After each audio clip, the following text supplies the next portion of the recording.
Puzzle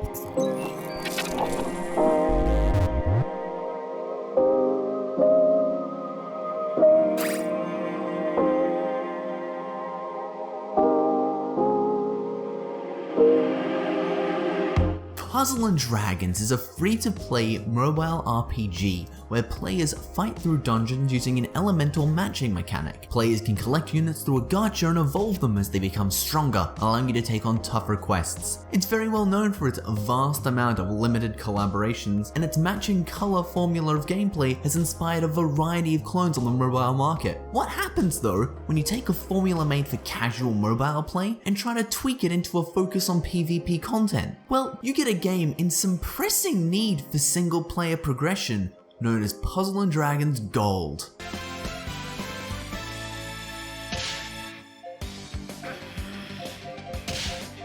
Puzzle & Dragons is an almost exclusively PvP game that pits you and others from around the world in a turn-based monster fighting bout. Turns are broken up into two phases, a skill and a battle phase. During the skill phase, you pick a skill of your choice from your monsters before entering the battle phase. In this, you'll pick an orb on the 6x6 grid and drag it around to create matching groups that will vanish. Match multiple groups and you'll create combos that will power up your monster's attack. Rinse and repeat each turn until all of your opponent's life bars are gone and you'll be the victor. There's a substantial amount of depth to the combat, with different monsters having their own skills that affect your orbs, as well as their raw stats changing which colors you'll want to match. You'll pick out your main monster, which has fancy CG animations, and then your next 5 are relegated to impacting your stats and skill spread. However, you won't start with any of these options, as you'll only have 2 preset teams. To get more monsters, you'll have to play through the story to unlock more presets and earn experience to level up and gain rainbow orbs, which can be used in the game's gacha system. Dump rainbow orbs into the dragon statue and you'll get yourself a tasty new monster to add to your collection, with story teams netting you new leads. Usually, I would open up with something about the game's story, but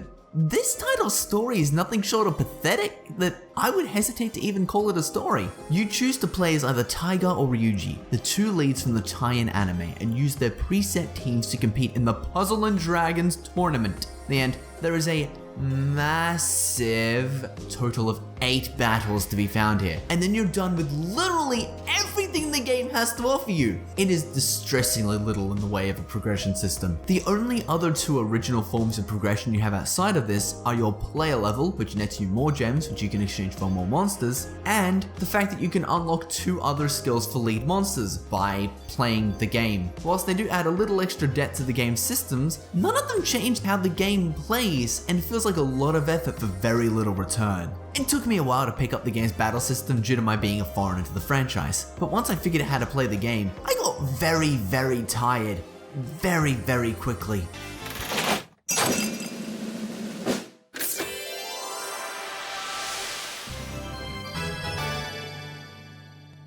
Puzzle & Dragons seems to be a game made for fans who can get behind this battle system, but with no real characters or a reason to really play, I had no incentive to care once I cleared out the story. PvP is kind of fun, but really only in short bursts. Maybe if the game had collaborative monsters or some sort of monster leveling system, I could just care about it a little more. Noisy Pixel is giving Puzzle & Dragons Gold a 5 out of 10. Thank you guys so much for watching. Noisy Pixel is a group dedicated to bringing you the best news, reviews, previews, and more. Please stick around and subscribe if you haven't already, and ring the little bell to stay up to date on all of our future content. Man, do you know Puzzle & Dragons collaborated with Kamen Rider recently? Damn, I'd like to see that in this game.